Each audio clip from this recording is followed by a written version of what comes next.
Hey guys, this is Dylan from the Vault Masters here, and yeah, we're back. Sorry we haven't posted a video in a couple days. We've been pretty busy with school and our locals tournament, which was on Sunday. So sorry about that, but yeah, I do have the deck profile as promised. We don't have a Gusto deck profile. Sorry about that. Liam didn't end up running them, but I ran my Inzektors there, so I'm gonna give you a deck profile on that today. I ended up going in the top 8, and which I thought was pretty good.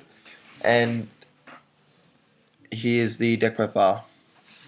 So we got one Dragonfly and one Hornet. Pretty self-explanatory. Everyone knows what they do. You can only run one of each now, so it's just what you run. And then we run 3 Inzektor Centipede. Without a doubt now, with the other 2 cards limited, probably the best card in the deck. Your main searcher for everything, thins the deck, gets through the cards that you need, and also pulls up the big plays when you need it. Pulls up the big plays for this card here, 3 Inzektor Hopper. I went with the more OTK style of build. It doesn't always OTK, but you can get it on the odd occasion. But this is the more power type of build, so Inzektor Hopper has a great combo with Inzektor Axe, which I'll explain the combo soon. And that's what I use him for, because when you pop him off, he can make your Inzektor monster attack directly, but that's the only monster that it can attack, so it's not a bad card.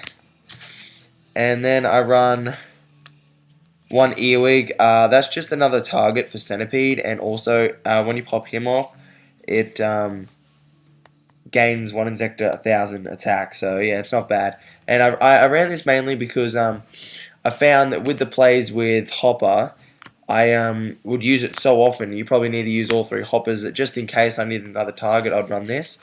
But I also do run 1 Inzektor Gigamantis, which is ultra rare, beast mode. Gigamantis, everyone knows what that does. I was going to run 2, but I did swap the other one out for this, because I did found that sometimes it would get a bit well, I wouldn't say dead, but sometimes I'll draw into this and nothing else, like no other Inzektors, so it was a bit of like a play stopper. And then I ran 1 Mystic Tomato instead of Sangan. Like, Sangan's now banned, so this is what I ran. I was going to run this and a Sangan, but because it got banned in the new format now, so I ran this as my searcher for the deck, which worked out really well at the tournament. And then as some tech choices, I threw in 1 Grand Mole and a Cyber Dragon.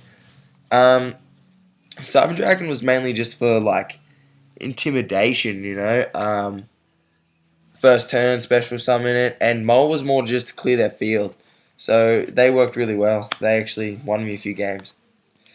And to round up the monsters, I ran 2 Hand Traps, 1 Veiler and 1 Maxi. I was going to run a second Veiler, but I found that a Maxi was good against like either the Mirror Match or anyone who was using like wind-ups maybe still, or Samurais, so that seemed to work really well. And to begin the spells, I run 3 Inzektor Axe. Now that's the play with Hopper. What it allows you to do is 1 Inzektor monster gains 1,000 attack, and when you attack your opponent, they cannot activate a spell trap card. So what you do is usually bring out a Centipede, you equip the Hopper to it, then you pop off your Hopper and get Centipede's effect to search. Search one of these. If you have one of these in your hand, you could search another one to get a bonus extra attack, or you could search Gigamantis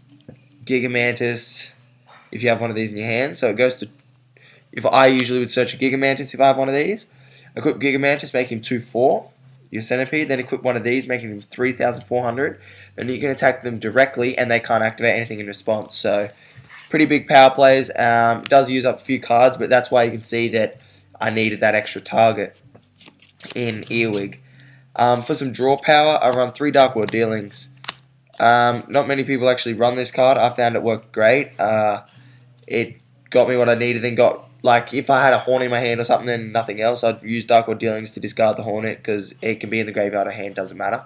So it did help me replenish my hands and get rid of the cards that I didn't need at the time. For consistency, also, I just ran 2 Pot of Duality.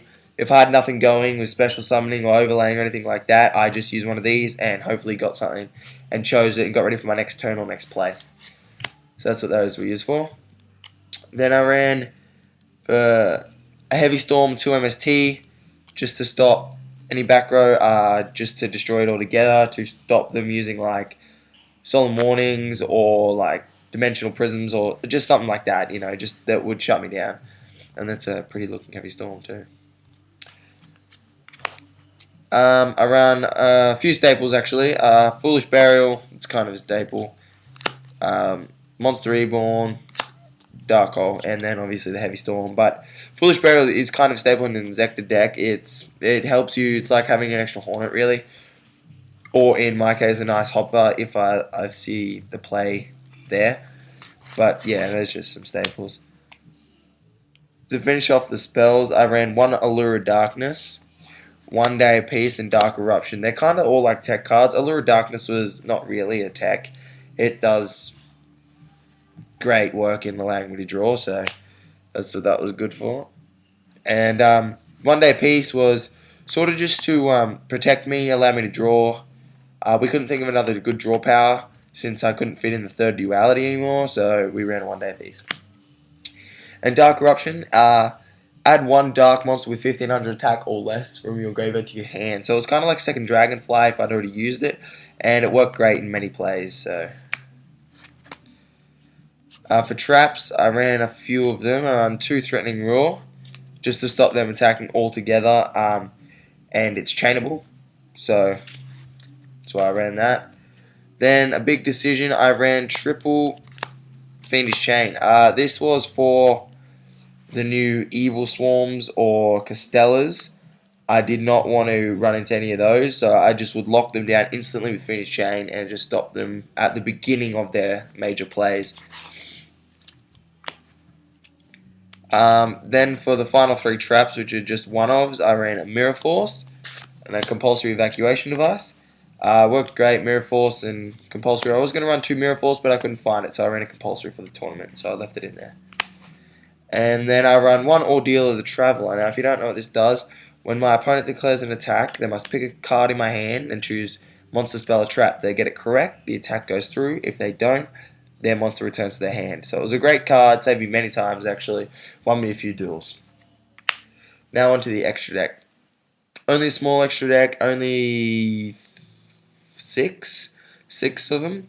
I didn't really need them much as I used the power play with Hopper and all that, so I don't really overlay much, but it was good to have these.